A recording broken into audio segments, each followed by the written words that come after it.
ხვალ საქართველოს ეროვნული საფეხბურთო გუნდი მსოფლიო ჩემპიონატის შესარჩევი ტურნირის მორიგ მატჩში პლანეტის ერთ-ერთ უძლიერეს ნაკრებს ესპანეთს დაუპირისპირდება.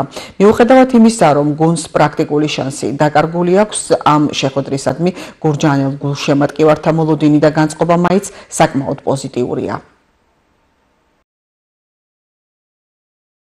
რთული თამაში იქნება, მაგრამ მაინც მოგების იმედი მაქვს, იმიტომ რომ ყოჩაღი ბიჭები ყო ძალიან ყოჩაღი. ამ ბოლო დროს ძალიან აქტიურობენ.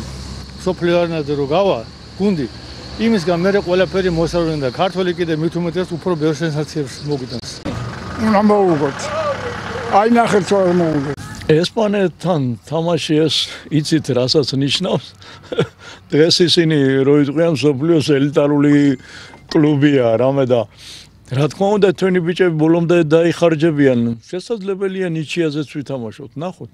მოლოდინი ახლა რო გითხათ მაინც დიდ არაფერს არ ველი ახლა ესპანეთის ნაკრები ნახევარი შემადგენლობით ჩამოა თუ მთლიანი ჩვენთან ყოველთვის ფავორიტად არის და ნუ ნახოთ ახლა ჩვენ ბიჭებს მით უმეტეს დამარცხებული ყავს ერთხელ ესპანეთის ნაკრები ყველაფერი შეიძლება თამაში შეიძლება ასე რომ არც ისე უიმედოდ ვარ განწყობილი იმედი ყოველთვის გვაქვს იმიტომ რომ ჩვენი ბიჭები იმედია თავს დადებენ მოედანზე და რაღაცა შედეგს დადებენ.